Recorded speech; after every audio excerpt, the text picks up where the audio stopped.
Ini motor berkunci.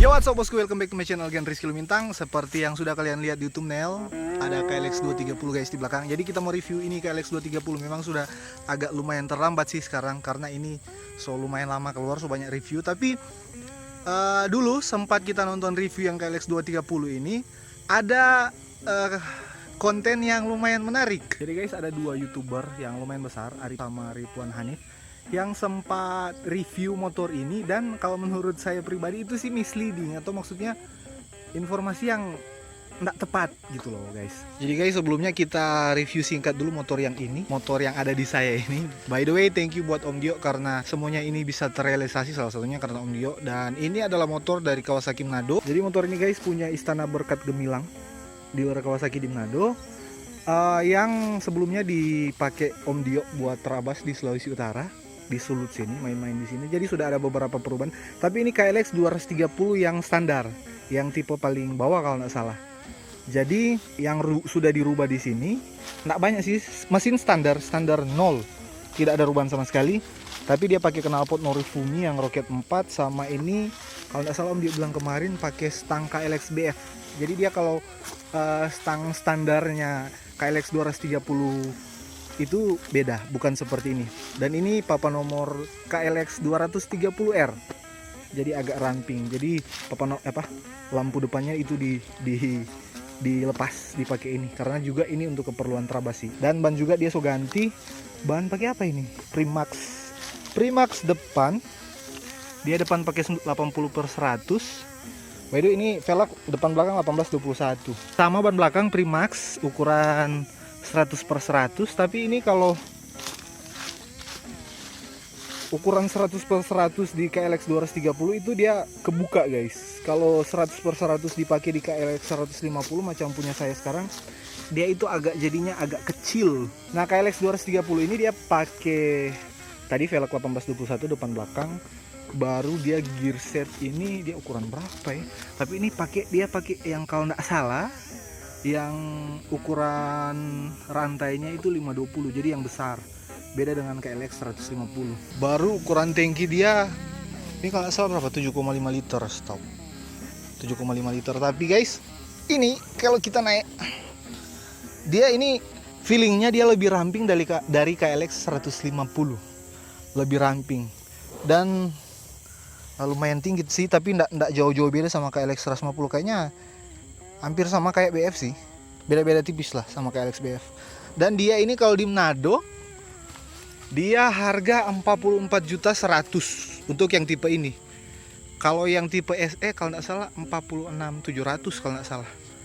Jadi dia ini 44.100.000, sama KLX 150 tipe paling tinggi itu 38 juta, ya sekitar 38-39 juta lah. Jadi kalau dari KLX tipe yang paling tinggi ambil yang KLX 230, dia tambah sekitar 6 jutaan. Jadi guys, perbandingan tenaga KLX 230 sama 150 yang tipe paling tinggi ada di sini. Motor saya yang KLX itu guys, yang 150, dia itu speknya udah bore up 62, noken standar, tapi knalpot racing sama ini baru CDI racing, baru pair kopling juga sudah ganti. Dan jauh sekali bosku, jauh. Memang ini sih agak smooth di bawah. Mungkin ya kalau diganti pakai pair kopling racing bisa lebih nyengat sih di awal. Karena yang punya saya juga begitu, KLX 150 saya juga begitu. pair couplingnya pakai yang racing, jadi di bawah lebih berisi, lebih nyengat lah di bawah. Nah jadi menurut saya sih, kalau kita beli KLX 150 itu, kalau untuk keperluan terabat sok depan itu wajib di upgrade, baru knalpot wajib lah. Dan untuk nyaman atau untuk menyamai power motor ini, itu harus rogoh kocek lumayan guys. Dan kenapa ndak beli KLX 230 aja sekalian. Nah guys, untuk masalah bobot, dia ini bobotnya 133 kg. Kalau KLX 150 yang tipe paling tinggi, kalau nggak salah dia 118 kg. 118 atau 116 yang tipe paling tinggi SE. Jadi beda sekitar 14-an kilo guys. Ya, saya tahu memang sebelumnya saya selalu bilang kalau bobot itu lumayan berpengaruh kalau di motor trail, apalagi yang lebih diperuntukkan buat trabas guys. Tapi ada satu hal menarik yang seperti saya sudah sampaikan di video sebelumnya.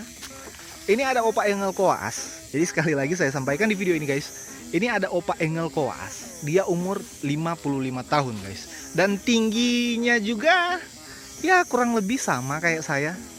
Nah dia ini hampir semua event yang saya ikuti di Sulut dia pasti ada. Bahkan yang saya tidak sempat ikut dia ada. Pokoknya dia hobi sekali terabas. Dia bawa KLX 230 guys. Tipe yang sama dengan ini. Jadi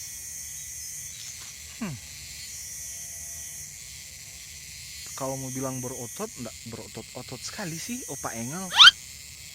Kalau mau bilang kuat, enggak kuat-kuat sekali. Jadi mungkin itu hanya masalah biasa dan tidak biasa. Soalnya Opa Engel Koas 55 tahun bosku. Baru kita masih 28 tahun. Masa enggak kuat deh mau jinakin KLX 230. Sekali lagi guys, saya bilang ini motor yang sama. Motor KLX 230 tipe yang biasa, yang sering dibawa Om Dio buat trabas, yang fotonya keren-keren itu guys, yang ini guys. Nah jadi kalau kalian ke dealer mau cari KLX yang kayak Om Dio punya itu yang dia batoknya lumayan besar guys. Dia kalau standar jadi dia pakai batok yang lumayan besar di sini. Kalau yang batok aslinya begini itu yang KLX 230R. Ini yang KLX 230 standar. Nah di video mereka Mas Ari sama Mas Ridwan sama-sama mengatakan bahwa ini motor yang habitatnya di tanah atau di sirkuit. Salah bosku, please bro, kalau mau review motor kenali dulu motor. Ini motor dual purpose, karena motor off-road itu ada beberapa tipe. Ada yang dual purpose macam KLX, ada yang motor enduro memang, sama ada motor cross yang special engine yang begitu-begitulah. Jadi ini motor dual purpose, jadi memang kegunaannya untuk di off-road sama aspal. Nah kekurangan dari motor dual purpose, dia kalau pakai di aspal pasti tidak maksimal, dan kalau pakai di off-road pasti tidak maksimal. Makanya kita kalau pakai di off-road kita ganti ban depan belakang supaya lebih gigit, dan beberapa part yang tidak perlu kita lepas. Dan kalau mau dipakai di aspal, biasanya kita pakai, kalau nggak pakai ban tahu yang ban standarnya, kita pakai ban supermoto. Begitu bro. Nah Mas Ridwan juga mengatakan bahwa sayang sekali motor ini masih tele. Dan memang banyak juga yang bilang sayang sekali 230 cc sorry, tapi masih tele. Ya tele, tapi ini tele yang 37 mili. Kalau KLX dia 31 mili. Tapi percaya nggak percaya, anak trail pasti tahu, tapi yang anak orang-orang awam belum tahu. Sebelum ditemukan cara untuk upgrade shock USD KLX, biasanya anak KLX yang 150 cc tukar shock upside down-nya ke shock tele, karena shock tele bukan katanya sih, performanya lebih bagus. Dulu sebelum banyak yang USD KLX-nya bisa di-upgrade, mereka lebih banyak ganti ke tele. Kalau menurut saya pribadi juga ini KLX 230 dia lebih berat kan ini dual purpose, off-road sama on-road. Ini KLX 230 dia lebih ke off-roadnya. Nah untuk top speed, Mas Ridwan bilang kalau ini masalah top speed, ini motor apa ya? Motor dual purpose yang sebagian jiwanya itu di tanah mas. Jadi guys, kita lari di jalur seperti ini, maksudnya di hutan, mau lari 100 km per jam, itu kalau ndak nyangkut di pohon jatuh ke jurang. Jadi seperti yang saya katakan tadi guys, motor ini dual purpose. Jadi nggak bisa maksimal di salah satu karena dia jiwanya ada dua, di aspal sama di off road. Keadaan standar pun di off road dia nggak bisa maksimal karena pakai ban tahu, bukan ban pacul kayak begini guys. Itu Mas Ari juga bilang kalau motor ini dia waktu itu kalau nggak salah dia pakai KLX 230 buat touring lumayan jauh, kalau berapa kilometer begitu ya. Seperti yang sudah Mas Ari katakan sendiri di video, orang Indonesia biasanya nggak bisa sediain, maksudnya motor touring sendiri, off-road sendiri. Jadi sedikit dipaksakan satu motor untuk segala keperluan, seperti yang Mas Arif bilang. Jadi kalau motor KLX 230 dipakai touring sampai ratusan bahkan 1000 km, ya pasti ada hal-hal yang perlu istilahnya dimaklumi lah. Macam apa? Tangkinya yang kalau nggak salah ini cuma 7,7 liter setengah kalau nggak salah. Baru joknya yang tidak senyaman motor-motor bebek mungkin. Oke, masalah jok juga. Jadi Mas Ridwan sama Mas Arif dua-dua bilang joknya ini bukan kurang nyaman lagi, tidak nyaman sama sekali karena bentuknya yang kecil dan slim. Jadi guys, jok motor trail itu dibuat slim begini itu ada maksud dan tujuannya. By the way, kita balik ke tangki dulu. Ini tangki KLX 230, dia feel-nya lebih flat daripada KLX 150. Jadi kalau lagi manuver di off-road, kita bisa maju ke depan lebih jauh. Dia dari tangki ke jok agak rata begitu guys. Nah, kalau masalah jok tadi, ada tujuan kenapa jok motor trail dibuat slim seperti ini. Jadi begini bosku. Gini. Salah satu yang saya tahu kenapa jok trail itu kecil. Ketika kita turun kaki seperti ini, bokong kita bisa jauh ke sebelah kiri guys.